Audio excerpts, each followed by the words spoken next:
Hello friends, welcome to career forum classes. आज हम लोग डिस्कस करने वाले हैं आईबीपीएस आरआरबी क्लर्क एग्जाम के मेमोरी बेस्ड क्वेश्चंस। ये क्वेश्चन आपके फर्स्ट डे यानी कि 8 अगस्त के शिफ्ट 1 से लिए गए हैं, इसलिए इन क्वेश्चन को अटेम्प्ट करना ना भूलें। आप लोग सोचेंगे कि मैंने ये सेशन इतना लेट क्यों किया। मैंने ये सेशन इतना लेट इसलिए किया क्योंकि हम लोगों ने इस सेशन को फर्स्ट डे यानी 8 अगस्त को दोपहर में ही करने वाले थे, लेकिन क्वेश्चन बनाने में देर हो गई और हमने बाद में सोचा कि बाकी यूट्यूब चैनल वाले भी मेमोरी बेस्ड अपलोड करेंगे, तो ये क्वेश्चन सबके पास होंगे और हमारे चैनल में कुछ यूनिक नहीं रहेगा। लेकिन बाद में बाकी चैनल के मेमोरी बेस्ड क्वेश्चन देखने के बाद मैंने ये देखा कि किसी भी चैनल के पास एग्जैक्ट क्वेश्चन नहीं थे। उन्होंने रैंडमली कहीं से भी क्वेश्चन उठा के मेमोरी बेस्ड बना दिया था, और अगर क्वेश्चन सेम थे भी तो डेटा अलग थे। इसलिए मैंने ये वीडियो बनाया और इसके बारे में मैंने दोबारा सोचा। और बात ये भी थी कि रीजनिंग के एग्जैक्ट क्वेश्चन किसी के पास नहीं थे, उन्होंने कहीं ना कहीं दूसरे सोर्स से कॉपी किए थे। इस वीडियो को करने की एक वजह ये भी थी कि मुझे ब्लड रिलेशन का एक ऐसा नया क्वेश्चन इस एग्ज़ाम में देखने मिला जो कभी दूसरे एग्ज़ाम में मुझ कभी देखा नहीं गया है। इसलिए मैंने सोचा कि ये सेशन करके नए पैटर्न के जो क्वेश्चंस आए हैं उन्हें डिस्कस कर लिया जाए।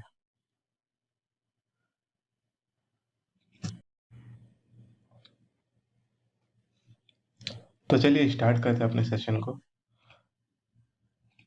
पहले देख लेते हैं एग्ज़ाम में आया क्या क्या था। एग्ज़ाम में एक सेट रीजन ब्लड रिलेशन का आया था।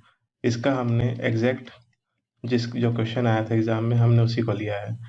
सर्कुलर सीटिंग अरेंजमेंट का एक सेट आया था, ये क्वेश्चन भी सेम है जो कि एग्जाम में आया था।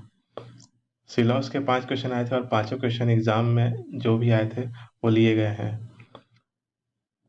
बॉक्स बॉक्स पजल के 5 क्वेश्चन आए थे और ये भी बिल्कुल एग्जाम से लिए गए हुए हैं। फ्लोर पजल के भी 5 क्वेश्चन थे, ये भी बिल्कुल जो एग्जाम में आए थे वो भी बिल्कुल उसी के जैसे हैं। और अनसर्टेन पजल पे 5 क्वेश्चन आए थे, ये भी बिल्कुल सेम जैसा एग्जाम में आया था बिल्कुल वैसा ही है। और मिसलेनियस के 3 क्वेश्चन आए थे, जो एग्जाम में आए थे उन तीनों को हमने कवर किया है। और इनइक्वालिटी के 5 क्वेश्चन आए थे, जैसा एग्जाम में आया हमने बिल्कुल वैसा ही कुछ बनाया है, लेकिन डेटा थोड़ा अलग है।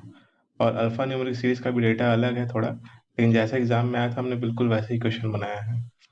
और सिंप्लीफिकेशन के जितने 15 क्वेश्चन हैं, सारे के सारे जो एग्जाम में आए थे सेम टू सेम हमने उन्हीं को लिया है। मिसिंग नंबर सीरीज के भी पांचों question same to same exam वाले हैं। और डीआई का हमने सिर्फ एक ही सेट लिया है, दूसरा सेट हमारे पास नहीं था, इसलिए हमने उसको इंक्लूड नहीं किया। और एक सेट जो है बिल्कुल सेम टू सेम एग्जाम में आया था, बिल्कुल वैसा ही है।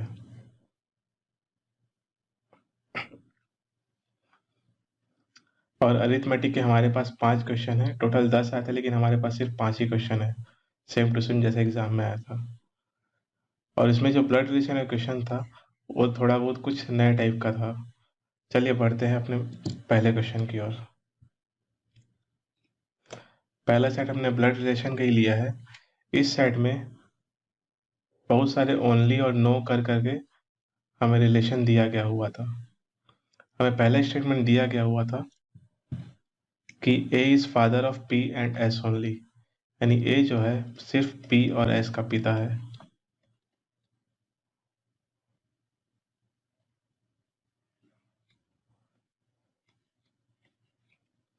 S is married to only son of P, S जो है मैरिड है ओनली सन ऑफ पी से, मतलब बी का जो एक सन है, एक लौता सन, उससे एस मैरिड है।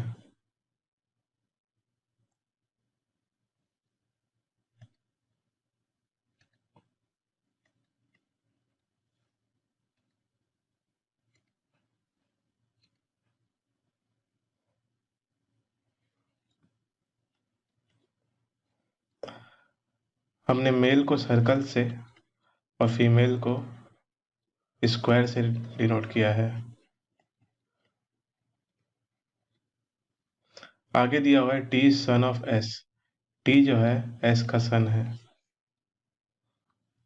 और M is the only uncle of T, ये यहाँ पे ये वाला पॉइंट बहुत कंफ्यूजिंग है कि M is the only uncle of T. और उसके बाद दिया हुआ है P इज अनमैरिड, P की जो है शादी नहीं हुई है। और उसके बाद दिया हुआ है G is brother in law of M, G जो है M का ब्रदर इन लॉ है। और हमें दिया हुआ है कि M जो है T का अंकल भी है, इसका मतलब M जो है वो मैटरनल मैटरनल अंकल होगा। लेकिन हमें यह भी दिया हुआ है कि M हैज़ नो सिबलिंग्स, इसका मतलब या तो M S के फादर और मदर के रिलेशन में आए, उनके बेटे होंगे, और उसके अलावा हमारे पास कोई दूसरा अल्टरनेटिव नहीं है। और हमें क्वेश्चन में दिया है G is the brother in law of M, तो यहाँ पे जी आ गया, और एम जो है अंकल है, तो इसे हम सर्कल से डिनोट कर देंगे। हमें इस क्वेश्चन में बिल्कुल भी ऐसा नहीं दिया हुआ है कि एम का डायरेक्टली एस और पी से क्या रिलेशन है। हमें क्वेश्चन में दिया हुआ है एम हैज़ नो सिबलिंग्स। ऐसा हमें पहली बार देखने मिला एग्जाम में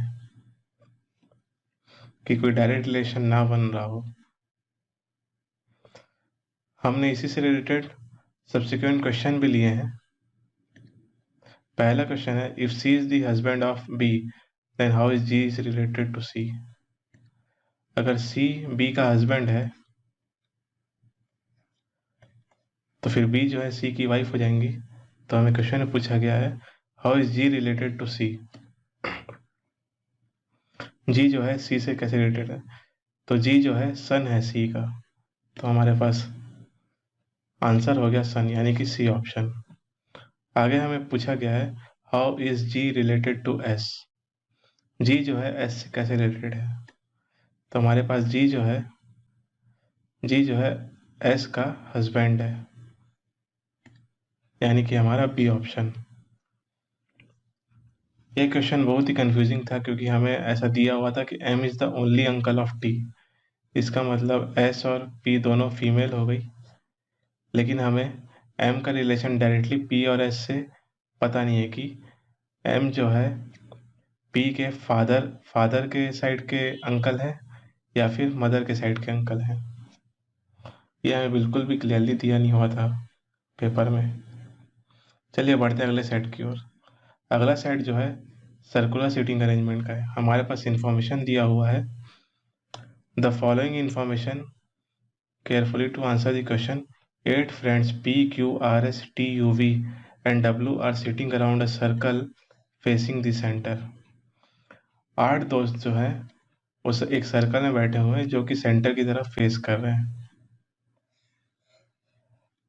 तो हम 2 सर्कल बना लेते हैं और इसमें हम 8 पॉइंट्स डिनोट कर देते हैं।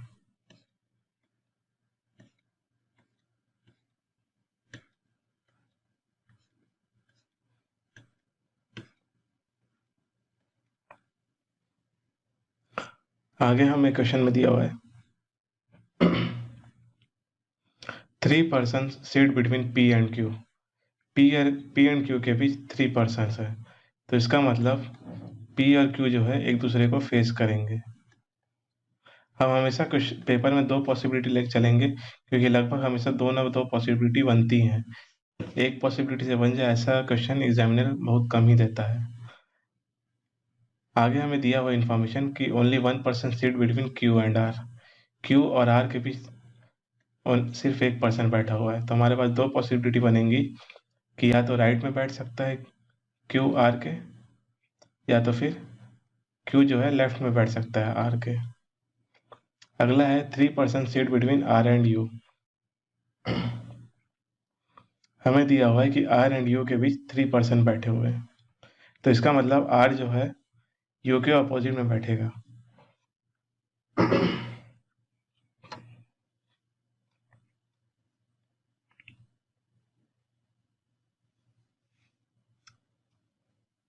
आगे हमें दिया हुआ है S sits to the immediate left of U।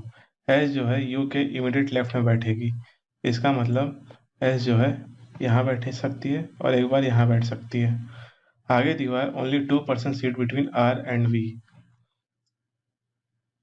R और V के बीच में 2 लोग बैठे हुए हैं, तो इसका मतलब अगर 2 लोग बैठे हुए हैं, अगर R के राइट हैंड साइड में 2 लोग बैठेंगे तो यहाँ पे S आ जाएगा, इसका मतलब V यहाँ नहीं बैठ सकता। तो V जो है R के लेफ्ट हैंड साइड में बैठेगा, यानी कि यहाँ और ये यू है, और यहाँ पे भी आर के राइट हैंड साइड में एस बैठा हुआ है, तो वी जो है आर के लेफ्ट हैंड साइड में बैठेगा, यानी कि यहाँ। और आगे दिया हुआ है 1% seat between V and T, V और टी के बीच में 1% बैठा हुआ है, यानी कि एक यहाँ, एक पॉसिबिलिटी यहाँ बनेगी और एक पॉसिबिलिटी यहाँ। T is not neighbour of Q, T जो है क्यू का नेबर नहीं है, तो इसका मतलब जो सेकंड पॉसिबिलिटी है वो कैंसिल हो जाएगी और सिर्फ फर्स्ट पॉसिबिलिटी बनेगी। और हमारे पास जो एक फ्रेंड मिसिंग है वो है P Q R S T U V, और डब्ल्यू मिसिंग है, तो हम डब्ल्यू को प्लेस कर देंगे। अब इससे रिलेटेड हम क्वेश्चन सॉल्व करेंगे। Which of the following is facing to the opposite of W, W के अपोजिट में कौन फेस करता है, यानी कि वी, यानी कि हमारा A option. Who is sitting third to the left of you,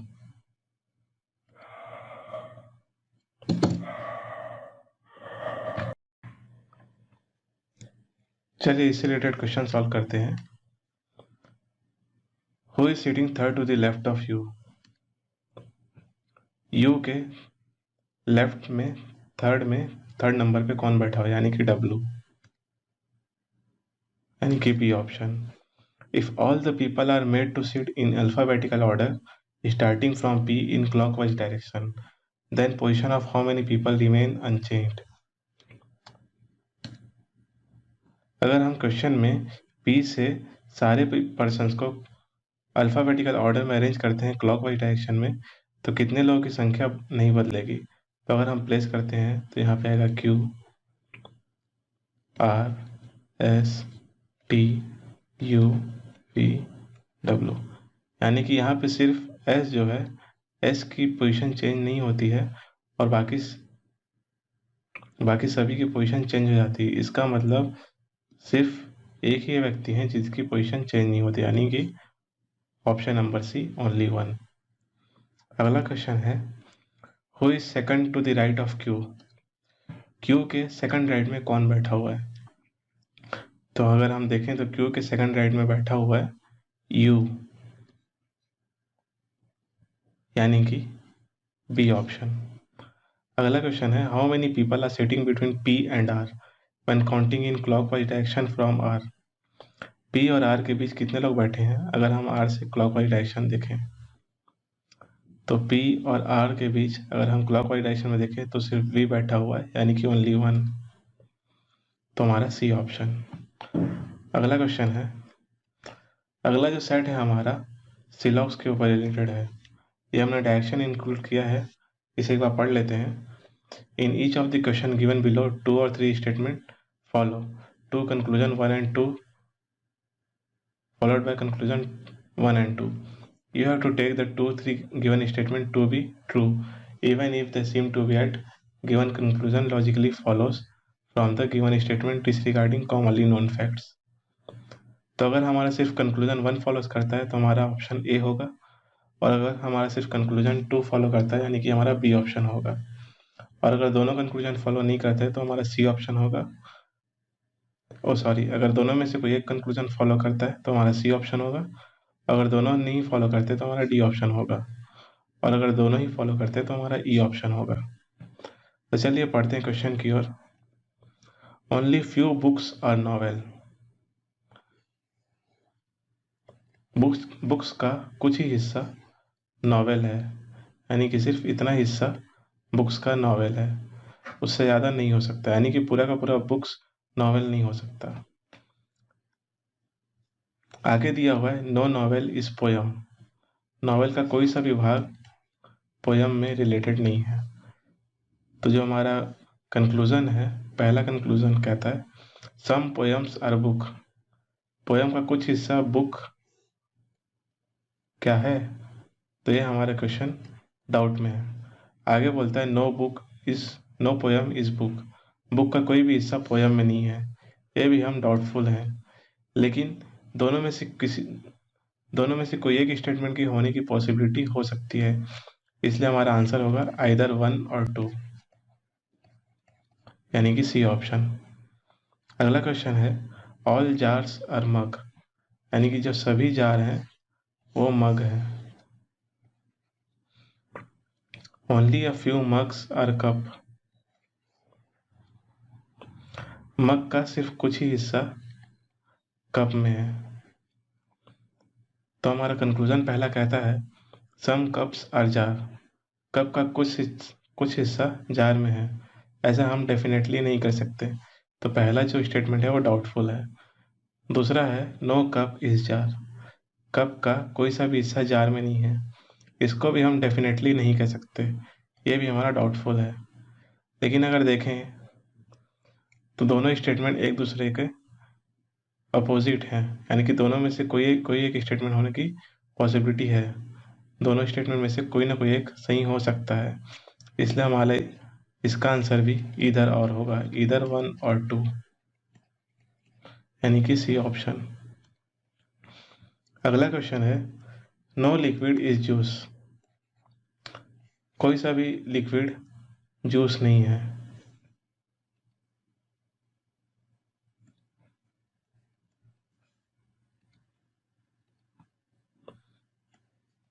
liquid का कोई सा भी हिस्सा जूस नहीं है। आगे दिया है ऑल जूस आर स्ट्रॉ। सभी जूस स्ट्रॉ है। और ऑल स्ट्रॉ आर फ्रूट्स। सभी स्ट्रॉ फ्रूट्स भी हैं। तो हमारा पहला कंक्लूजन है some straws are not liquid. Straws का कुछ हिस्सा जो जूस में है वो लिक्विड नहीं होगा। तो इसका मतलब हमारा पहला कंक्लूजन सही है। दूसरा कंक्लूजन है some fruits are liquid. Fruits का कुछ हिस्सा लिक्विड है। ऐसा हम कंफर्म नहीं कर सकते। दूसरा स्टेटमेंट हमारा डाउटफुल है। तो हमारा आंसर होगा ओनली वन फॉलोज, यानी कि ए ऑप्शन। अगला क्वेश्चन है only few pens are markers.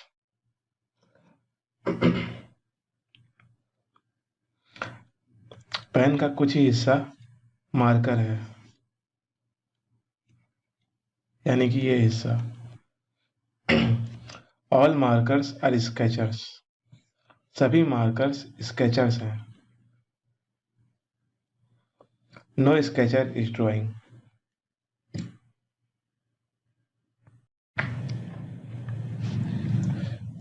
Skechers का कोई भी हिस्सा ड्राइंग में नहीं है। तो हमारा पहला कंक्लूजन है सम पेन्स आर नॉट ड्राइंग्स। यानी पेन का जो हिस्सा स्केचर्स में है, यानी कि यह हिस्सा वो ड्राइंग नहीं हो सकता। यानी कि पहला स्टेटमेंट सही है। No marker is drawing. Marker का कोई भी हिस्सा ड्राइंग में नहीं है। क्योंकि स्केचर्स का कोई भी हिस्सा ड्राइंग में नहीं है, इसलिए मार्कर का कोई सा भी हिस्सा ड्राइंग में नहीं हो सकता। इसलिए दूसरा स्टेटमेंट भी सही है, यानी कि हमारा E option. Both conclusion is true. अगला क्वेश्चन है नो पेंगुइन इज मंकी। कोई सा भी पेंगुइन मंकी नहीं है। Only a few monkey are lions. Monkey का सिर्फ कुछ ही हिस्सा, यानी कि ये हिस्सा लॉयन है। No lion is giraffe. Lion का कोई सा भी हिस्सा जिराफ नहीं है। तो हमारा पहला कंक्लूजन है नो जिराफ आर पेंगुइन्स। कोई सा भी जिराफ पेंगुइन्स नहीं है। इसे हम डेफिनेटली नहीं कह सकते, ये हमारा डाउटफुल है। और अगला कंक्लूजन है सम लॉयंस आर नॉट पेंगुइन्स। कुछ लॉयंस पेंगुइन्स नहीं है। तो लॉयंस का वो हिस्सा जो मंकी में है वो पेंगुइन नहीं हो सकता। इसका मतलब सेकंड स्टेटमेंट ट्रू है, यानी कि ऑप्शन बी हमारा सही आंसर होगा। अगला जो हमारा सेट है वो अनसर्टेन नंबर ऑफ पीपल पे बेस्ड है। ये क्वेश्चन बिल्कुल जैसे एग्जाम में आया था बिल्कुल वैसा ही है, इसलिए इस क्वेश्चन को अटेम्प्ट करना ना भूलें। हमारे पास इंफॉर्मेशन दिया हुआ है 3% seat between A and x. यानी कि हमारे पास दो पॉसिबिलिटी है कि ए एक्स जो है या तो ए के राइट साइड में बैठ सकता है, या तो फिर एक्स जो है ए के लेफ्ट साइड में बैठ सकता है। हमारे पास दो पॉसिबिलिटी बनती है। आगे दिया हुआ है H sits 6 to the right of A. H जो है ए के 6 राइट में बैठेगा, यानी कि अगर यहाँ पे हम दो लोग को और ऐड कर दें तो यहाँ पे एच आ जाएगा, और यहाँ पे हम और ऐड कर दें 6 लोगों को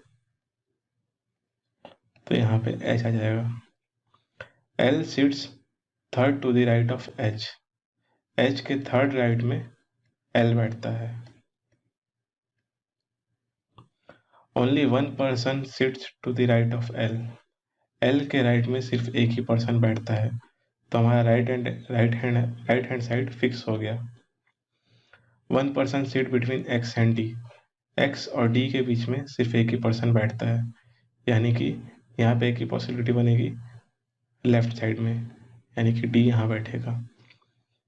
और इस वाले केस में दो पॉसिबिलिटी बन रही है, या तो लेफ्ट में बैठेगा या तो राइट में बैठेगा।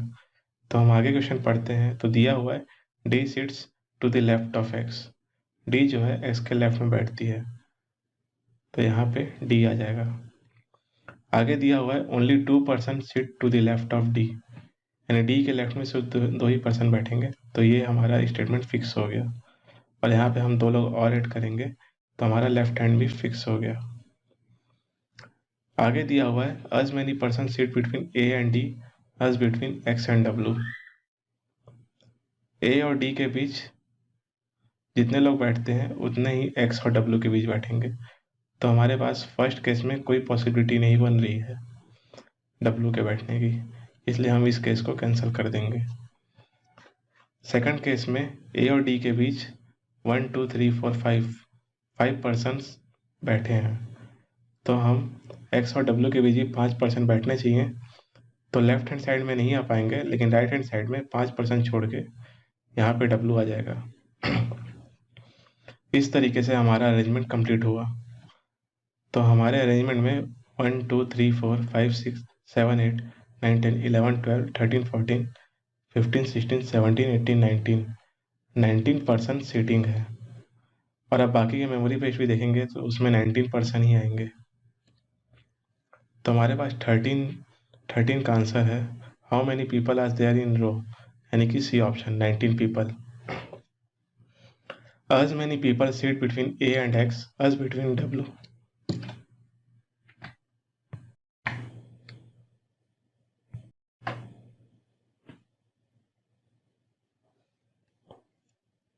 as many people sit between a and x as between w and a और x के बीच जितने लोग बैठे हैं उतने ही w और किसके बीच बैठे हैं, तो a और x के बीच 3 लोग बैठे हुए हैं, तो w और किसके बीच 3 लोग बैठे हुए, तो हमारे पास सिर्फ h ही ऑप्शन में आएगा।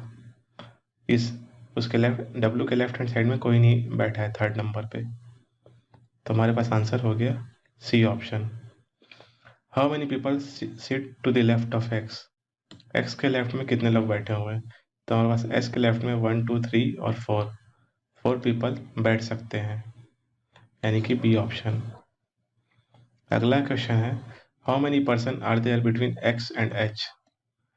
एक्स और एच के बीच कितने लोग बैठे हुए हैं, तो एक्स और एच के बीच 1 2 3 4 5 6 7 8 9 पर्सन सीटिंग है एक्स और एच के बीच। Who among the following seat third to the right of W। W के थर्ड राइट में कौन बैठा हुआ है, यानी कि H, यानी कि A ऑप्शन। बढ़ते हैं अगले सेट की ओर। अगला जो सेट है हमारे पास फ्लोर बेस्ड अरेंजमेंट था। इस क्वेश्चन को आप पॉज करके खुद से सॉल्व कर सकते हैं। मैं आपको इसका सॉल्यूशन बता देता हूँ।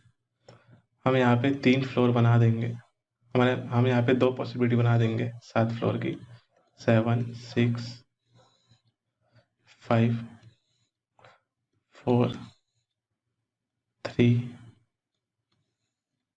2 और नीचे 1।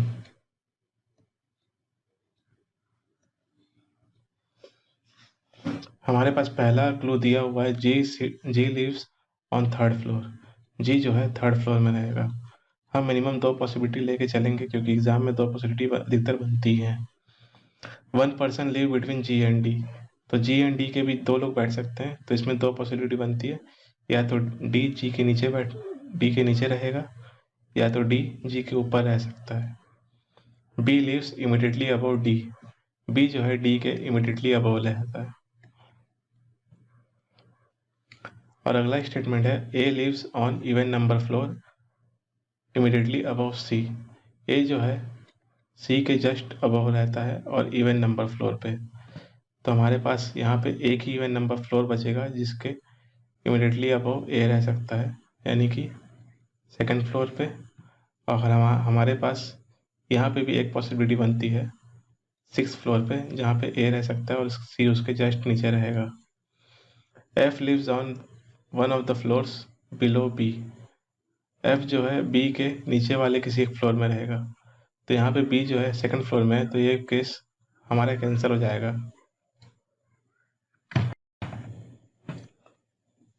तो हमारे पास सिर्फ सेकंड पॉसिबिलिटी बचती है, यानी कि एफ जो है फोर्थ फ्लोर में आएगा। और हमारे पास जो एक पर्सन बचता है वो है ए बी सी डी यानी ई, हमारे पास सिर्फ ई बच जाता है। अब हम इससे रिलेटेड क्वेश्चन सॉल्व करते हैं। 4 of the following 5 belongs to a group, find the one that does not belong to the group।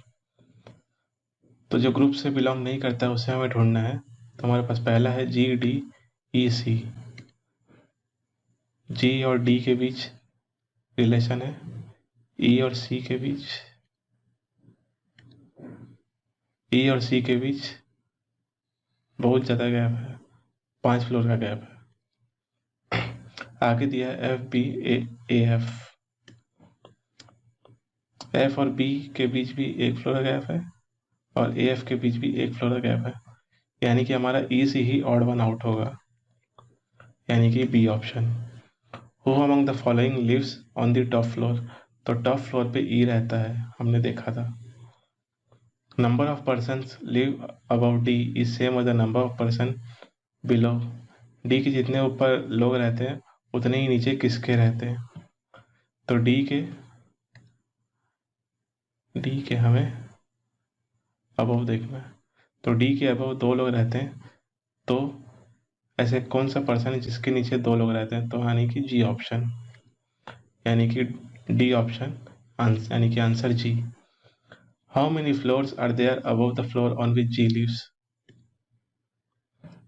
जी जहाँ रहता है उसके ऊपर में और कितने फ्लोर हैं, तो हमारे पास 4 और फ्लोर आएंगे, यानी कि E option. Who lives immediately above below A, A के इमिडिएटली बिलो कौन रहता है, यानी कि सी, हमारा डी ऑप्शन। अगला सेट है हमारे पास 7 बॉक्स बेस्ड पजल है हमारे पास। अगला सेट हमें पहला क्लू दिया हुआ है 3 boxes are placed between A and B, A और बी के बीच 3 बॉक्स रखे गए हैं। तो हमारे पास 2 पॉसिबिलिटी बनती है, या तो ए ऊपर रह सकता है बी के, या तो फिर ए नीचे रह पाएगा बी के।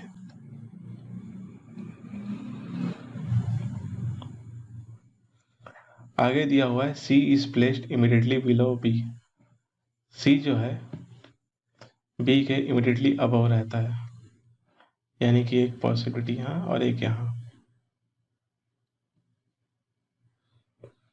2 boxes are placed between C and D, C और डी के बीच 2 बॉक्सेस रह जाते हैं। सी इस सेकंड केस में सी के ऊपर में 2 बॉक्सेस नहीं रख सकते क्योंकि हमारे पास सिर्फ 7 ही बॉक्स हैं, तो डी जो है सी के नीचे आएगा, यानी कि यहाँ। और यहाँ पे सी के 2 अगर ऊपर रखेंगे तो ए कॉन्फ्लिक्ट हो जाएगा डी से, तो जो डी है हम यहाँ पे भी सी के नीचे आएगा, यानी कि यहाँ। 3 boxes are placed between D and D, D और ई के बीच 3 बॉक्सेस हैं। ई जो है डी के नीचे नहीं आ सकता, तो ऊपर ही आएगा, यानी कि यहाँ सी के ऊपर। और यहाँ पे भी डी और ई के बीच 3 बॉक्स आएंगे, तो ई जो है डी के नीचे नहीं आ पाएगा क्योंकि नंबर ऑफ बॉक्स बढ़ जाएंगे, तो डी जो है इसके ऊपर आएगा, यानी कि यहाँ सबसे टॉप पे। 2 boxes are placed between E and F, E और एफ के बीच 2 बॉक्स है, तो यहाँ पे एफ यहाँ जाएगा बी के नीचे, और यहाँ पे भी दो बॉक्स रखने हैं हमें ई और एफ के बीच, तो दो पॉसिबिलिटी बन रही है, या तो ए के ऊपर आएगा या तो बी के नीचे आएगा। लेकिन हम नंबर ऑफ बॉक्स काउंट करें तो 1 2 3 4 5 6 7 बॉक्स हमारे पास ऑलरेडी हो गया है, तो हमारा जो एफ है वो बी के नीचे ही आएगा। G is placed on one of the boxes above C. G जो है सी के ऊपर रखा गया है, तो हमारे पास यहाँ एक बॉक्स खाली है ए के नीचे, तो हमारा जी आ जाएगा। और यहाँ पे जी जो है सी के ऊपर होना चाहिए, तो सी के ऊपर कोई भी जगह खाली नहीं है, तो ये पॉसिबिलिटी कैंसिल हो जाएगी, तो हमारा सिर्फ फर्स्ट पॉसिबिलिटी बन जाएगा। अब हम इससे रिलेटेड क्वेश्चन सॉल्व करते हैं। हमारे पास पहला क्वेश्चन है, how many total number of boxes are placed in between G and E. G और ई के बीच कितने बॉक्सेस प्लेस्ड हैं, यानी कि हम देखते हैं यहाँ पे एक भी ब्लॉक प्लेस्ड नहीं है, यानी कि नन, यानी कि ई ऑप्शन। अगला है which of the following is true. इनमें से कौन सा स्टेटमेंट ट्रू है। 3 boxes are placed between box F and A. F और ए के बीच 3 बॉक्सेस हैं, 1 2 3 4।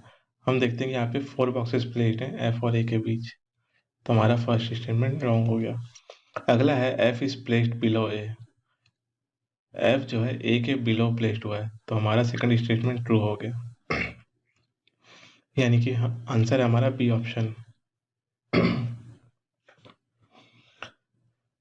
अगला क्वेश्चन है which of the following is placed at top.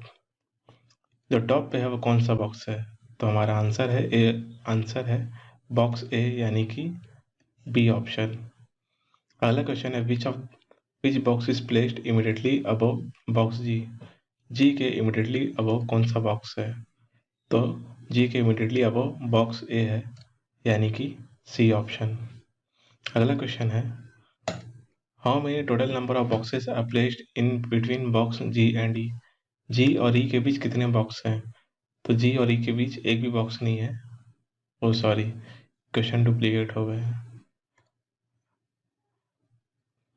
तो चलिए अगला क्वेश्चन सॉल्व करते हैं।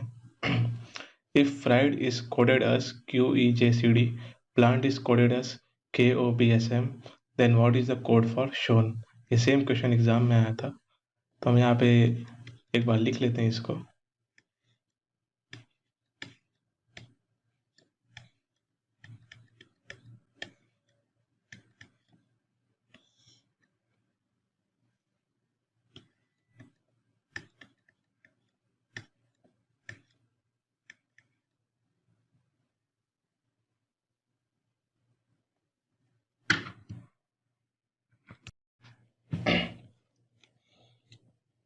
Plant is coded as KOPSM, तो हमारा प्लांट आ गया।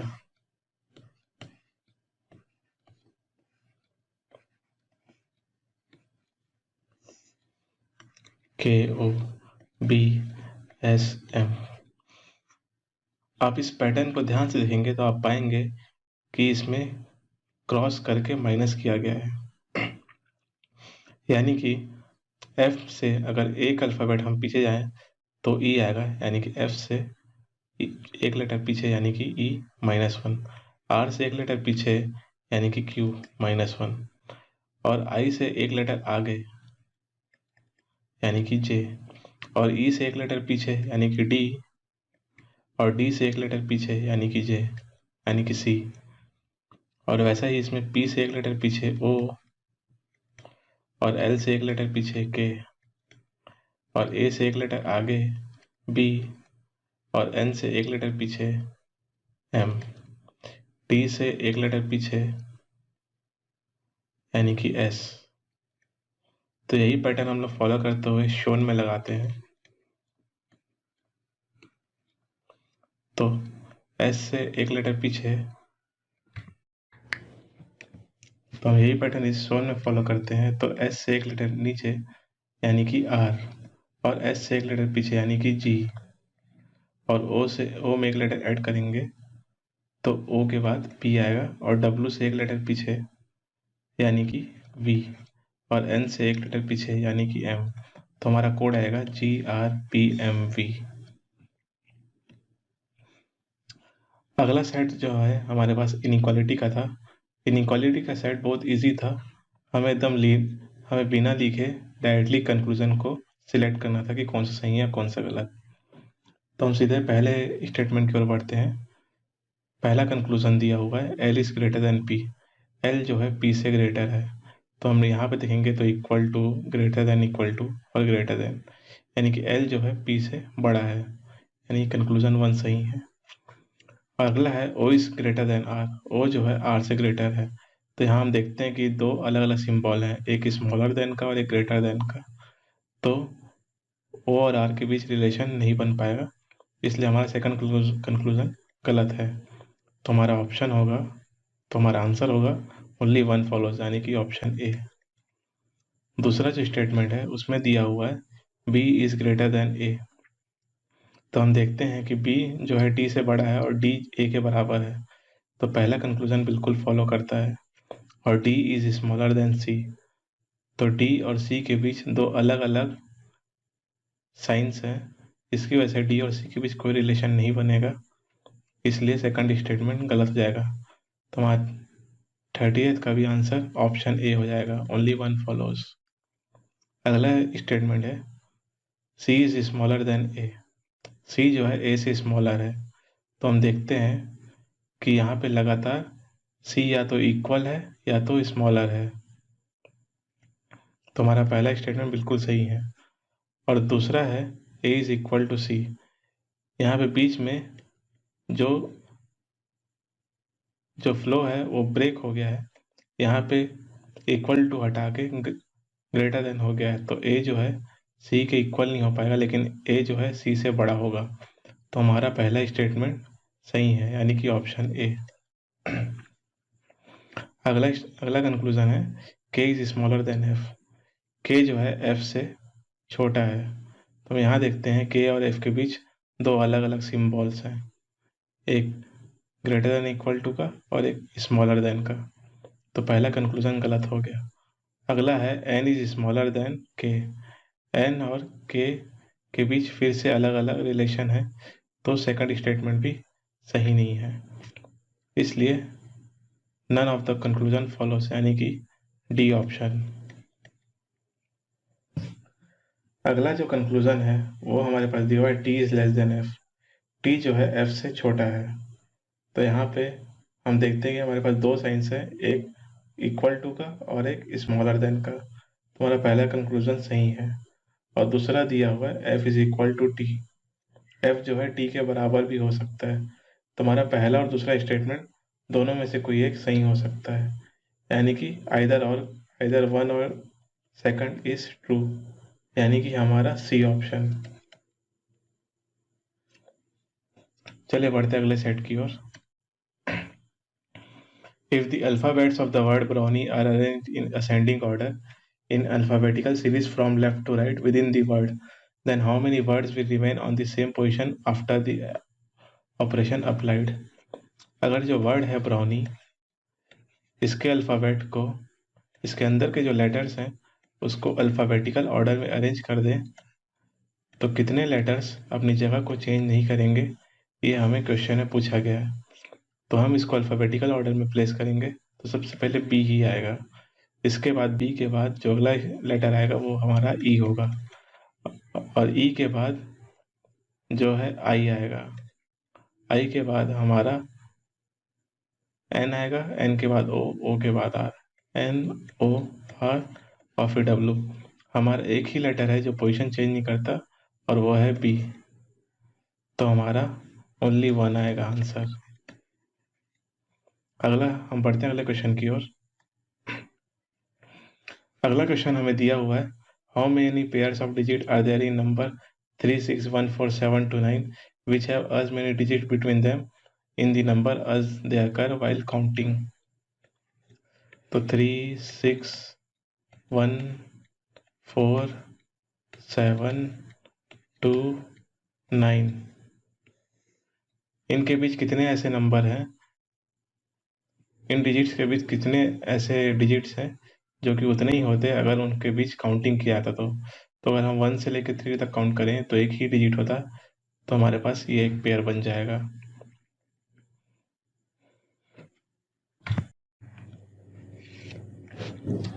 अगला हम नियरेस्ट पेयर देखेंगे, तो 7 और 9 के बीच एक ही नंबर होगा, तो 7 और 9 एक पेयर बन जाएगा।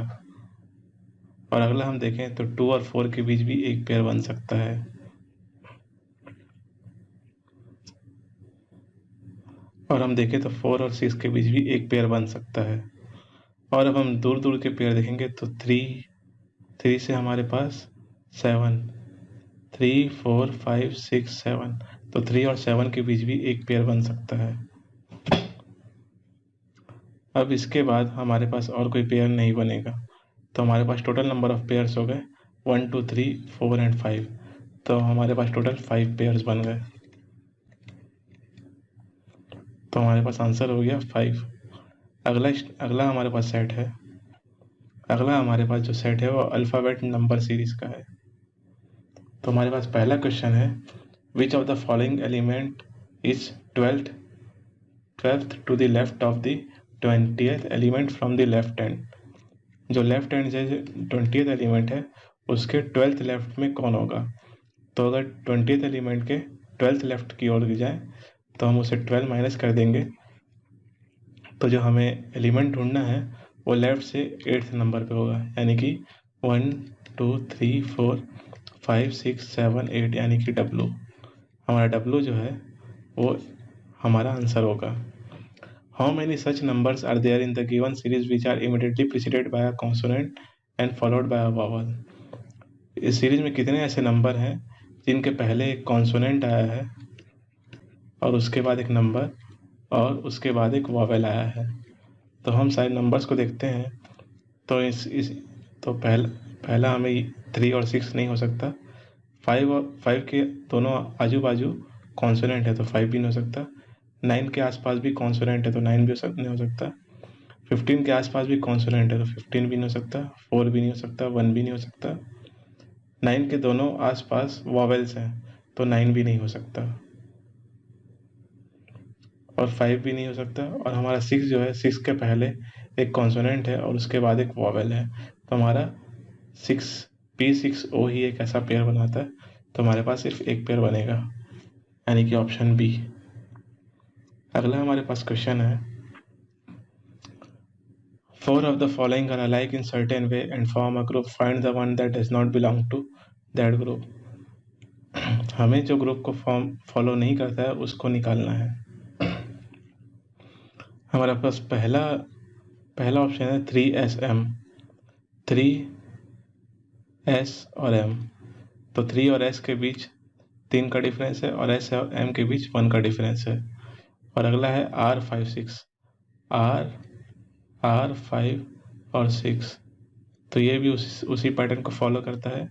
MWS, MW और फिर S, ये भी सेम पैटर्न को फॉलो करता है। DGA, तो हम देखते हैं कि D जो है हमारे यहाँ पे D, G और A, ये हमारा बाकी के तीनों पैटर्न को फॉलो नहीं करता है, तो हमारा आंसर D ही होगा, यानी कि D option. How many numbers are there between C and the letter which is 9th from the right hand. हमारे पास जो लेटर C है और जो राइट एंड से 9th नंबर पे है, यानी कि 1, 2, 3, 4, 5, 6, 7, 8, 9, यानी कि U। C और U के बीच कितने लेटर्स हैं, कितने नंबर्स हैं, हमें नंबर्स निकालने हैं, तो हमारे पास नंबर आएगा 1, 2, 3, 4, यानी कि 4 नंबर आएंगे हमारे पास। What is the sum of the 13th element from the left hand and 11th element from right hand। जो लेफ्ट हैंड से 13th एलिमेंट है, यानी कि 1, 2, 3, 4, 5, 6, 7, 8, 9, 10, 11, 12, 13, यानी कि हमारे पास 13th एलिमेंट आ गया 15। और राइट हैंड से जो 11th एलिमेंट है, यानी कि 1, 2, 3, 4, 5, 6, 7, 8, 9, 10, 11, यानी कि 1। तो हमें 15 और 1 का सम बताना है, यानी कि 16, यानी कि ऑप्शन सी। ये हमारा रीजनिंग के 40 क्वेश्चंस कवर हुए। अब हमारे पास मैथ्स के 30 क्वेश्चन है, 10 क्वेश्चन नहीं है, तो हम उन 30 क्वेश्चन को डिस्कस करते हैं। चलिए, पहला क्वेश्चन हमारा, अब से पहले शुरुआत में हम लोग सिंप्लीफिकेशन के 15 क्वेश्चन सॉल्व करेंगे। तो हमारे पास पहला क्वेश्चन है square root of 3969 divided by square root of 0.09 is equal to question mark into 21। तो हमें 3969 का अगर हमें स्क्वायर रूट निकालना है तो हम इसको बेस मेथड से भी निकाल सकते हैं। हम देखेंगे जो हमने पहले अगर 2 नंबर को छोड़ दें तो उसके बाद के 2 नंबर को देखेंगे, तो ये जो है 60 के स्क्वायर के आसपास है। ये जो नंबर है वो 60 के स्क्वायर के आसपास है, तो इसका मतलब हमारा बेस जो है 50 होगा। अब हम देखें तो अगर हमें 50 बेस लेना है तो हम उसके लिए हम जो भी नंबर 50 से ज़्यादा है, जैसे कि यहाँ पे अगर हम देखें तो एंड में 69 आ रहा है, तो जिस नंबर के एंड में 69, जिस नंबर के स्क्वायर के एंड में 69 आता है वो एक ही नंबर है, वो है 169, यानी कि स्क्वायर रूट ऑफ 13। तो 13 के स्क्वायर रूट के एंड में 169 आता है, तो इसका मतलब अगर 50 में हम 13 प्लस कर दें तो यानी कि 63 का ये स्क्वायर रूट होने की पॉसिबिलिटी हो जाती है। तो अगर हम 63 का स्क्वायर निकालें तो हम 63 के स्क्वायर के लिए 25 में जितना 50 से अधिक है यानी कि 13, तो 25 में हम 13 प्लस कर दें तो ये आएगा 38, और इसमें हम 13 का स्क्वायर ऐड कर दें 100 से मल्टीप्लाई करने के बाद, तो हमारे पास आंसर आएगा 3969, यानी कि हमारे पास 3969 का जो स्क्वायर रूट है वो है 63। तो 63 हमारा स्क्वायर रूट आ गया, और 0.09 का स्क्वायर रूट हम सबको पता है 0.3 ही होता है। और इसके बाद क्वेश्चन मार्क इंटू 21, तो क्वेश्चन मार्क हम इसे 7 से कैंसिल कर सकते हैं 3, और यहाँ पे आएगा 9। हम 3 से एक बार और कैंसिल करेंगे तो हमारे पास आएगा 3। ये 3 और 3 यहाँ पे कैंसिल हो जाएंगे, तो क्वेश्चन मार्क की वैल्यू आ जाएगी हमारे पास 10। अगला क्वेश्चन है 84 divided by 5। 84 divided by 5 plus 8.2 is equal to question mark into 5/2। तो 84 को अगर हम 5 से डिवाइड करें तो ये आएगा 134, 6.8 plus 8.2 is equal to question mark into 5/2। 2.5 को हमने 5/2 में रिप्रेजेंट कर दिया, तो 16.8 और 8.2 को हम प्लस करेंगे तो ये हमारे पास हो जाएगा 25 is equal to question mark into 5/2। ये 5 और 5 कैंसिल हो जाएंगे तो हमारे पास यहाँ 5 आएगा, तो क्वेश्चन मार्क की वैल्यू आ जाएगी हमारे पास 10। तो हमारे पास सेकंड क्वेश्चन का आंसर आ गया 10। बढ़ते अगले क्वेश्चन की ओर। अगला क्वेश्चन दिया हुआ है 3120 डिवाइडेड बाय 2। 3120 को हम 2 से डिवाइड करेंगे तो हमारे पास आएगा 1560 माइनस 4228 प्लस 3685।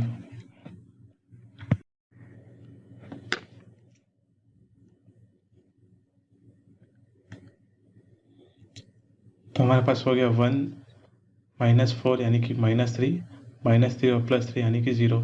तो हमारे पास 1000 डिजिट में कोई भी नंबर नहीं आएगा। आगे देखते हैं, तो 5 - 2 यानी कि -3, -3 और +6 यानी कि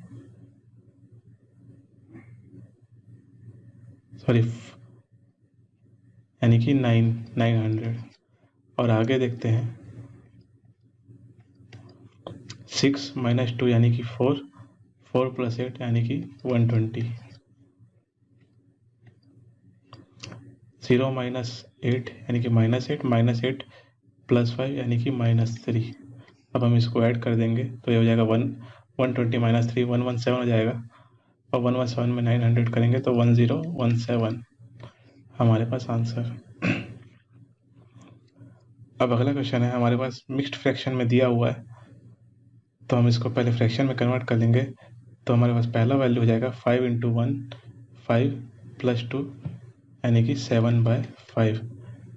अब डिवीज़न को हम उल्टा कर लेंगे तो हमारे पास आ जाएगा 16 16 × 1 16 + 5 यानी कि 21 = 4/? तो हम इसे 4 से कैंसिल कर लेंगे।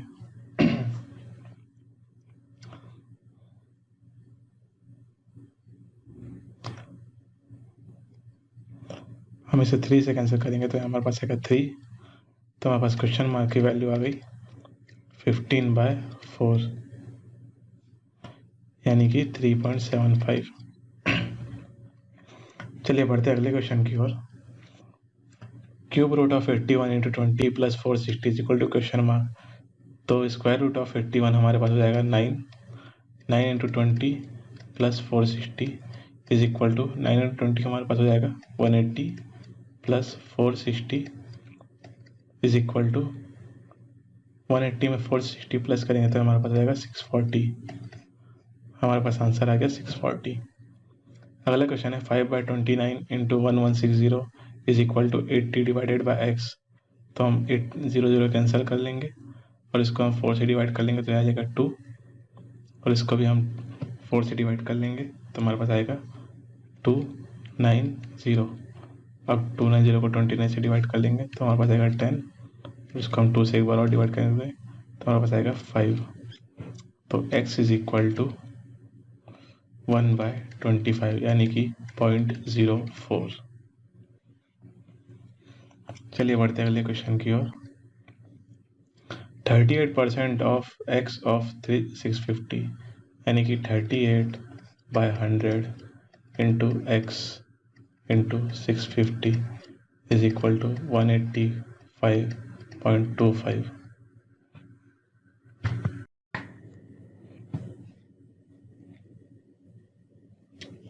तो आप इस क्वेश्चन में देखेंगे हमारे पास वैल्यूज जो थी बहुत कैलकुलेटिव थी। एग्जाम में भी बहुत कैलकुलेटिव वैल्यूज आई थी। तो हम 0 कैंसिल कर देंगे और इसे हम 5 से डिवाइड करेंगे तो आ जाएगा 13, और ये 2 हम इसे 2 से डिवाइड करेंगे तो आएगा 19। अब हम इसको 13 से कैंसिल करेंगे तो हमारे पास आएगा 1 5 बचेगा 55। तो 13 4 जा 52, 3 बचा 32, तो हमारे पास 0.2 और हमारे पास 32 यानी 65 यानी कि 5। तो हमारे पास 13 कैंसिल हो गया। अब हम इसे 19 से डिवाइड करेंगे तो 19 7 जा 133, 133 में हमारे पास 8 बचा तो 19 5 जा 85। तो हमारे पास x की वैल्यू आ गई 0.75। चलिए सॉल्व करते हैं अगले क्वेश्चन को। ये जो मिक्स्ड फ्रैक्शन है इसको रेगुलर फ्रैक्शन में कन्वर्ट करेंगे तो ये आएगा 6 3 जा 18, 18 + 5 23, 23/6 × 168 माइनस 9 6 जा 54, 54 + 7 61, 61/9 × 81। ये 9 से 9 कट जाएगा, ये हो जाएगा 9, और इसे हम 6 से डिवाइड करेंगे तो हो जाएगा 6 2 जा 12 और 4 बचेगा 6 4 जा 48, 6 8 जा 48। तो हमारे पास फाइनल इक्वेशन आ गई 23 × 28 माइनस 61 × 9। इसे हम लिख सकते हैं 28 × 3 हो जाएगा 84 और 28 × 2 हो जाएगा 56, 56 + 8 यानी कि 644 माइनस 9 1 जा 9 और 9 6 जा 54। तो इसमें से हम माइनस करेंगे तो जाएगा, इसमें से 51 बचेगा और इसमें हम प्लस कर देंगे तो ये 95। 51 में से 44 प्लस करेंगे तो 95। चलिए बढ़ते हैं अगले क्वेश्चन की ओर। इसमें 95 हमारा आंसर आ गया। अगला क्वेश्चन है 272 डिवाइडेड बाय एक क्वेश्चन मार्क स्क्वायर इंटू 4.25 = 4624। तो यहाँ पे हम इसे 4 से डिवाइड कर देंगे तो जाएगा 4 6 जा 24 और 32 8, इसमें 1 1 22 5 6। अब इसे हम आगे लिखेंगे। अब इसे हम 4 से और डिवाइड कर सकते हैं। तो इसमें से हम 4 डिवाइड करेंगे तो इसको हम मल्टीप्लाई कर देंगे तो जाएगा 17 इंटू 4.25 को 4 से मल्टीप्लाई करेंगे तो इसका डबल हो जाएगा 8.5 और 8.5 का डबल 17।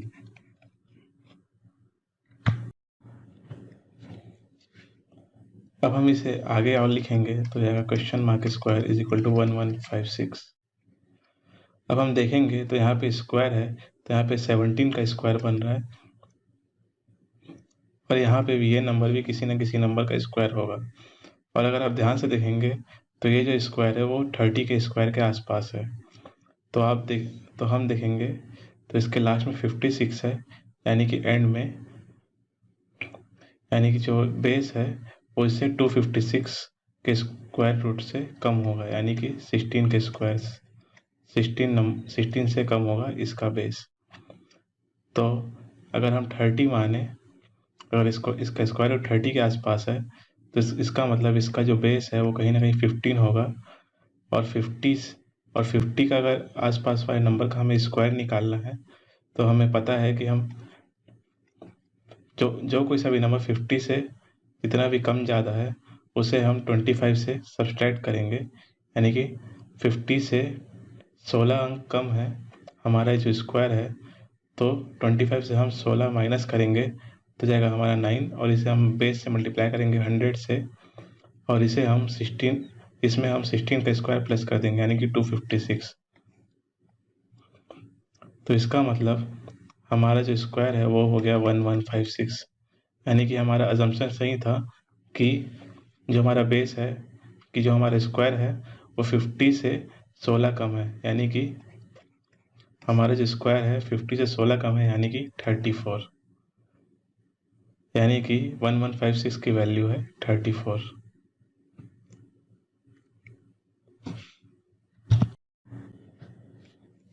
तो अब हम इस इक्वेशन का स्क्वायर रूट ले लेंगे तो यह आएगा 17 और इंटू नहीं, यहाँ पे डिवाइड है, divided by question mark is equal to 34। तो 17 2 से कैंसिल हो जाएगा 34 को, तो क्वेश्चन मार्क हमारे पास आ गया 1/2, यानी कि 0.5। तो क्वेश्चन मार्क की वैल्यू हमारे पास आ गई 0.5।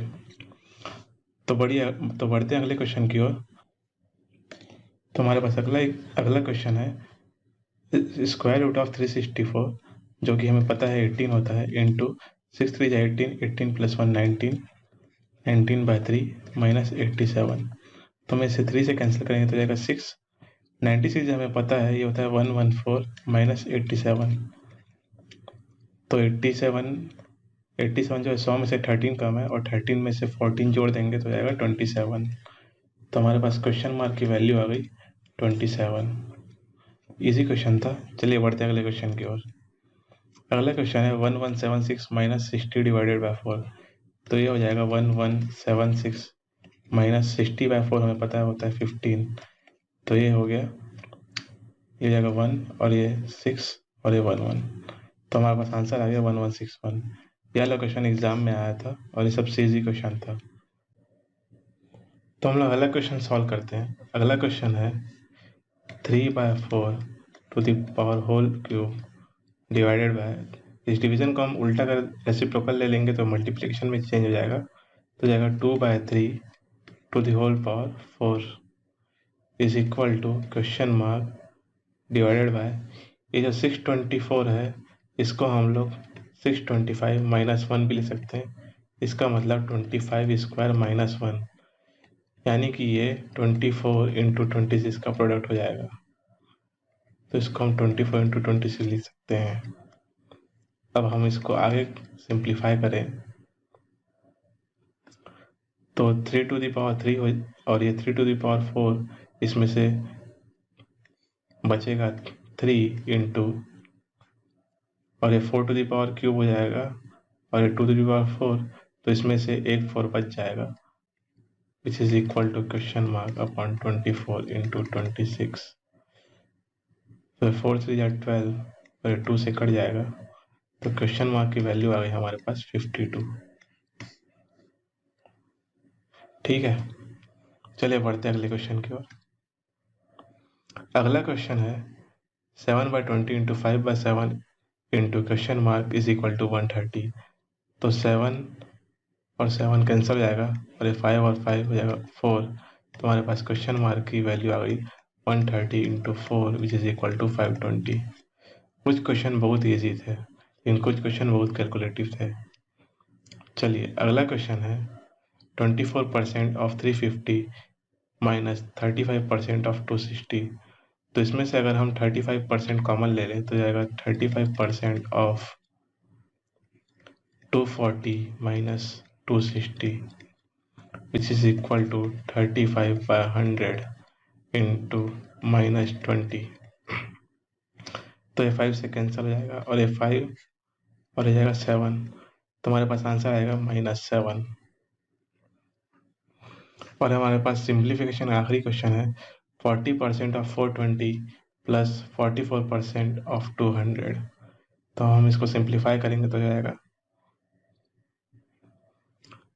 40% 4/10 इंटू 420 प्लस 44 इंटू 2। ये 100% और 100 कैंसिल हो जाएंगे और इसको हम लिख सकते हैं this is equal to 164 plus 44। ये आएगा 208। यहाँ पे क्वेश्चन मार्क नहीं था, यहाँ पे स्क्वायर नहीं था, यहाँ पे सिर्फ क्वेश्चन मार्क था। तो क्वेश्चन मार्क की वैल्यू पूछी गई है वो जाएगा 208। ठीक है, चलिए बढ़ते हैं अगले क्वेश्चन की ओर। तो सॉल्व करते हैं अगले क्वेश्चन को। अगला क्वेश्चन हमारा अरिथमेटिक से है और अरिथमेटिक से मेंसुरेशन टॉपिक से है। हमारे पास पहला क्वेश्चन है if 5 is subtracted from the length of the rectangle then the rectangle will become square। इसे कहने का मतलब है अगर हम लेंथ से 5 माइनस कर देते हैं, लेंथ से 5 माइनस कर देते हैं तो लेंथ रेक्टेंगल का जो लेंथ है वो ब्रेड्थ के बराबर हो जाएगा और वो जो रेक्टेंगल है वो स्क्वायर में कन्वर्ट हो जाएगा। तो length -5 is equal to breadth of the rectangle. आगे हमें दिया है the perimeter of the rectangle is 58 centimetre होगा। तो 2 into L plus B is equal to 58। अब हम इसमें एल की वैल्यू सब्स्टिट्यूट कर देंगे तो ये हो जाएगा 2 इंटू ये 2 और 2 कैंसिल हो जाएगा 29। तो हमारे पास आएगा 29 is equal to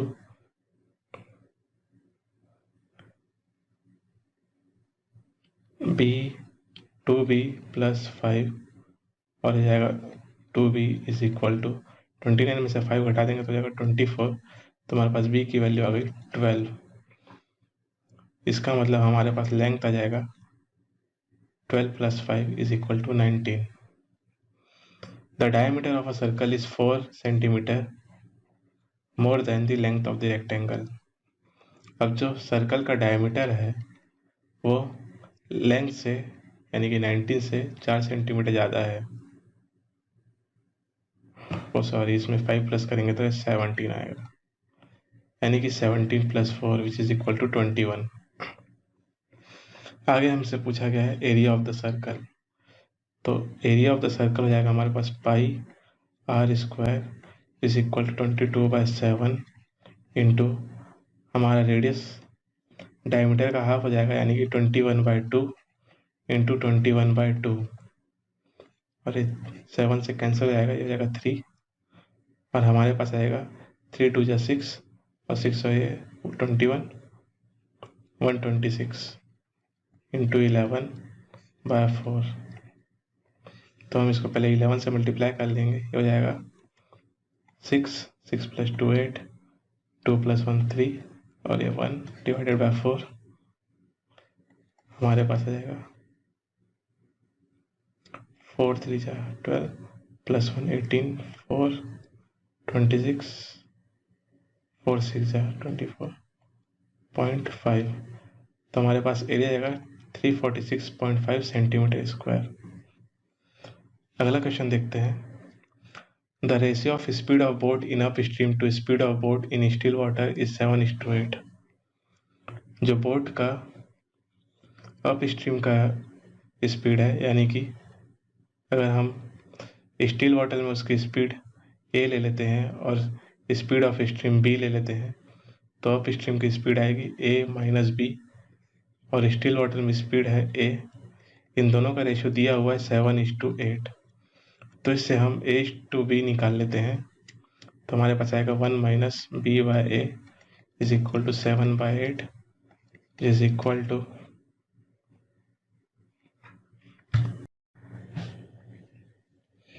1 minus 7/8 is equal to B by A. तो हमारे पास a बाय बी की वैल्यू आ गई 8/1 यानी 8:1। आगे दिया हुआ है the boat covers 5.6 kilometre upstream in 24 minutes. तो जो बोट है अप स्ट्रीम में 5.6 किलोमीटर कवर करता है 24 मिनट्स में, यानी कि 24/60 मिनट्स में। तो इसकी स्पीड जाएगी a माइनस बी, यानी कि 8 माइनस 1 यानी कि 7। हम इसका कॉमन रेशियो k मान लेते हैं, तो ये हो जाएगा 7k। तो हमारे पास 7 से ये कैंसिल हो जाएगा, ये हो जाएगा 0.8। इसको हम 12 से डिवाइड करेंगे तो जाएगा 2/5। तो ये 5 इंटू 0.8 हो जाएगा 4/2 इज इक्वल टू k, यानी कि k की वैल्यू आ गई हमारे पास 2। आगे पूछा हुआ है find the distance covered by boat in down stream in 36 minute. जो बोट ने 36 किलोमीटर डाउन स्ट्रीम में कितनी स्पीड कवर की होगी। तो अप स्ट्रीम में दोनों वैल्यू ऐड हो जाएगी, तो जाएगा 8 + 1 इंटू 2। ये हमारे पास टोटल डिस्टेंस आएगी, और 36 है तो 60 से डिवाइड कर देंगे। अब हम इसको 6 से डिवाइड करेंगे तो जाएगा 10, ऐसा 2 से डिवाइड करेंगे तो जाएगा 5। तो हमारे पास आएगा 9 6 54, 54/5 इज इक्वल टू 10.8 किलोमीटर। हमारे पास आंसर आ गया 10.8 किलोमीटर। चलिए बढ़ते हैं अगले क्वेश्चन की ओर। हमारे पास अगला क्वेश्चन है ratio of present age of A and B is 9:5। तो जो ए और बी है उनके प्रेजेंट एज की रेशियो है 9:5। The ratio of age of A 2 year hence, यानी कि ए का एज 2 साल के बाद। तो अगर हम कॉमन रेशियो x मान लेते हैं तो a की एज 2 साल बाद हो जाएगी 9x + 2 to the age of b 2 years अगो।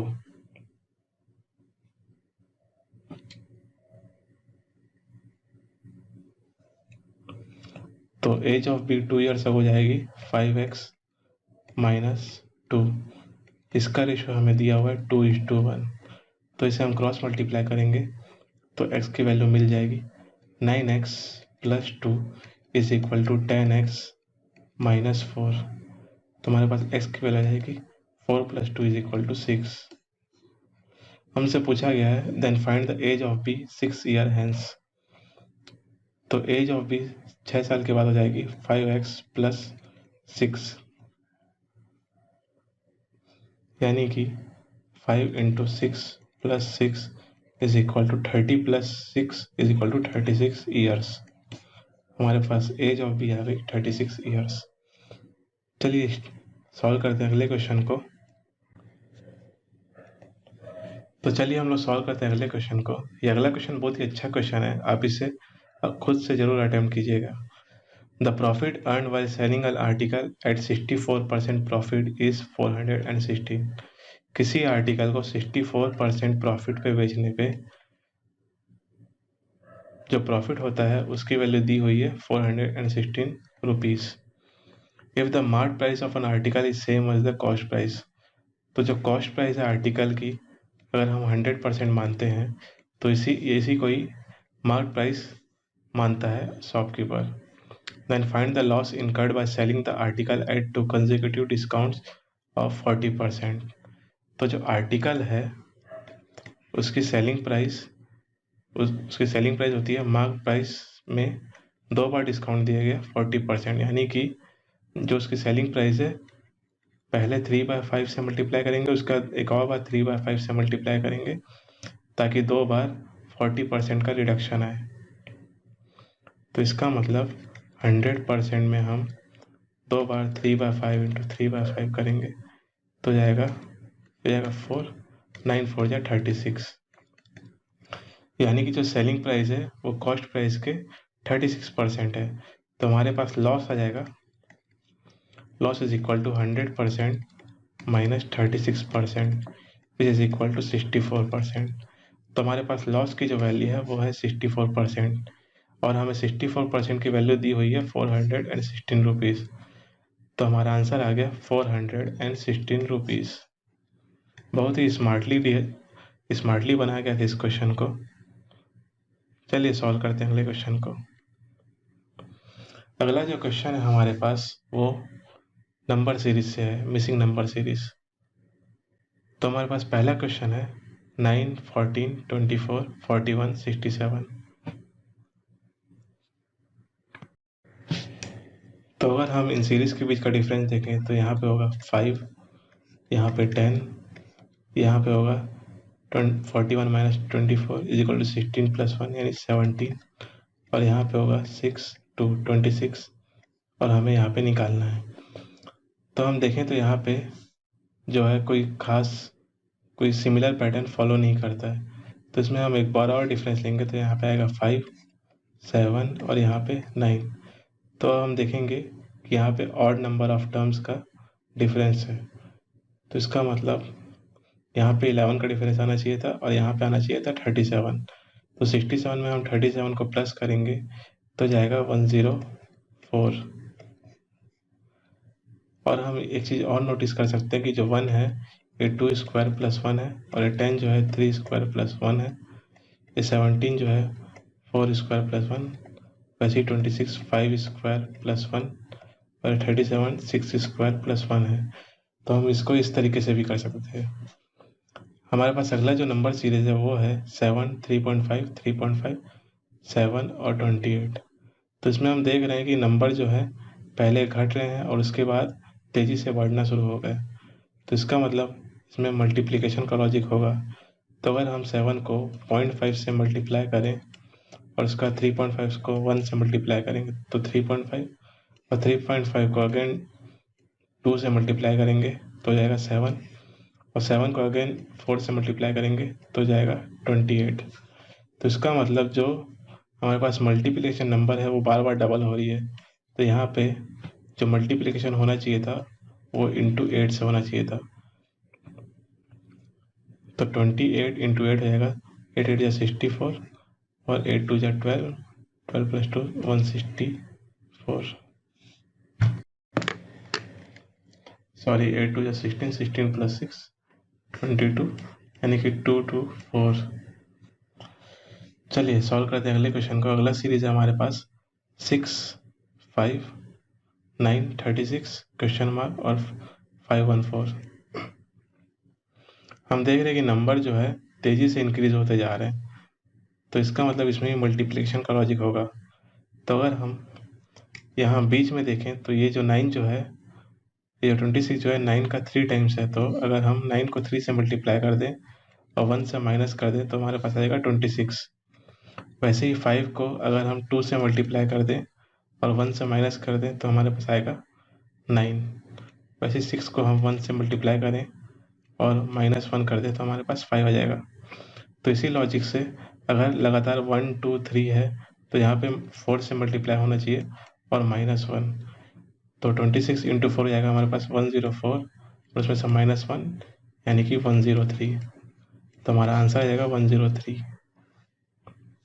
और इसी को अगर हम 5 से मल्टीप्लाई करें और 1 से माइनस कर दें तो हमारे पास हो जाएगा 515 माइनस 1 इज इक्वल टू 514। तो हमारे पास आंसर आ गया। तो हमारा जो मेथड था वो सही था।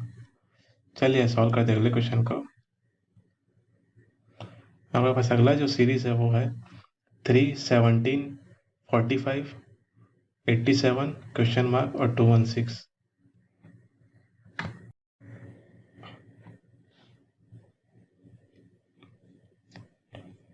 तो हमारे पास जो सीरीज है वो है अगर हम इसमें डिफरेंस निकाल के देखें तो हमारे पास 17 माइनस 3 हो जाएगा 14, और 45 माइनस 17 हो जाएगा 15 प्लस 3, सॉरी 25 प्लस 3 यानी कि 28, और हो जाएगा हमारे पास 2 4 यहाँ पे, और हमें यहाँ पे निकालना है।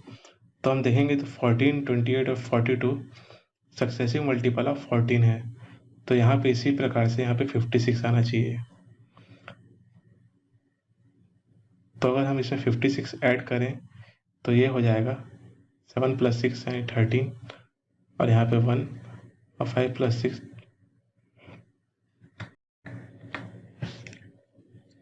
यानी कि 14। तो हमारा आंसर हो जाएगा 143।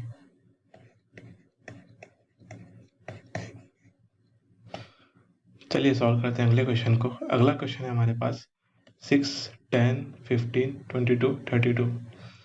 तो इसमें हम देखें तो नंबर जो है तेजी से इंक्रीज नहीं हो रही है। तो इसमें हम पहले डिफरेंस देखें तो यहाँ पे होगा 4, 5, 7 और यहाँ पे 10।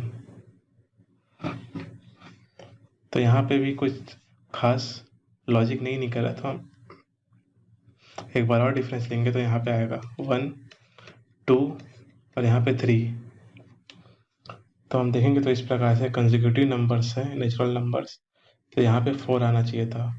तो यहाँ पे 10 प्लस 4 14, और हम 32 में 14 ऐड करेंगे तो जाएगा 46।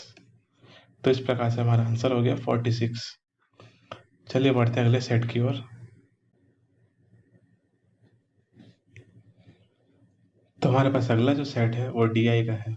हमें इस DI में number of animals in zoo A, B and C and D दिए गए थे। तो हम इन नंबर ऑफ एनिमल्स के लिए टेबल तैयार कर लेते हैं A, B, C and D, ताकि हमें बाद में बार बार जो है वैल्यूज़ को कैलकुलेट ना करना पड़े। तो हमारे पास number of animals in zoo A है, ये 200 से 20 ज़्यादा है लगभग, और 30 कम लग रहा है। तो इसलिए number of animals in zoo A आ गया 220, और number of animals in zoo B है हमारे पास 350 लाइन को टच कर रहा है। तो number of animals in zoo B हो गया 350, और वैसे ही नंबर ऑफ एनिमल्स इन जू C हो जाएंगे हमारे पास 300 से लगभग 20 कम है, तो जाएंगे हमारे पास 280, और वैसे ही D में हो जाएंगे हमारे पास नंबर ऑफ एनिमल्स इज जू D जो है वो C से लगभग 10 कम लग रहे हैं। तो इसलिए नंबर ऑफ एनिमल्स इन जू जो है D हो जाएगा 270। अब हम इससे रिलेटेड क्वेश्चंस को सॉल्व करते हैं। हमारे पास जो पहला क्वेश्चन है वो ये, if the ratio of animals in जू D एंड E इज 5:8। जो D और E जू के बीच का जो रेशियो है वो हमें 5:8 दिया हुआ है। तो हमारे पास जो D की वैल्यू है 270। तो अगर हम इसे इक्वेशन में पुट कर दें तो हमारे पास आएगा 270 into 8/5 is equal to number of animals in zoo E। तो इसे हम 5 से डिवाइड करेंगे तो जाएगा 54, और हम 54 को 8 से मल्टीप्लाई करेंगे तो जाएगा 8 4 जा 32 और 8 5 जा 40 प्लस 3 यानी कि 432। तो number of animals in zoo E आ गए 432। अब हमें आगे दिया हुआ है, if the number of animals in zoo they are reduced to 30 in zoo B they are reduced to 66%, then what is the number of animals in zoo B। अगर जो जू B है उसमें नंबर ऑफ एनिमल्स को 66% reduce कर दिए, 66% पे ला दिया जाता है, तो उनकी संख्या कितनी होगी। तो जू B में नंबर ऑफ एनिमल्स हमारे पास है 350। तो 66% ऑफ 350 हमारे पास आ जाएगा, 0 0 कैंसिल हो जाएगा, और इसे हम 2 से डिवाइड करेंगे 33, और इसे हम 5 से डिवाइड करेंगे तो जाएगा 7। तो हमारे पास आएगा 33 इंटू 7। इसे हम 21 इंटू 11 भी लिख सकते हैं, और इस हिसाब से हो गया 1, 3 और 2। तो नंबर ऑफ एनिमल्स इन जू भी हमारे पास आ गई 231। चलिए अगला क्वेश्चन सॉल्व करते हैं। अगला क्वेश्चन है, what is the difference between the number of animals in zoo A and zoo B to number of animals in zoo C and zoo D. ये एग्जैक्ट क्वेश्चन हमारे पास पेपर में आया हुआ था, जिसमें जू ए और बी के बीच का टोटल का डिफरेंस जू सी और डी के साथ पूछा गया था।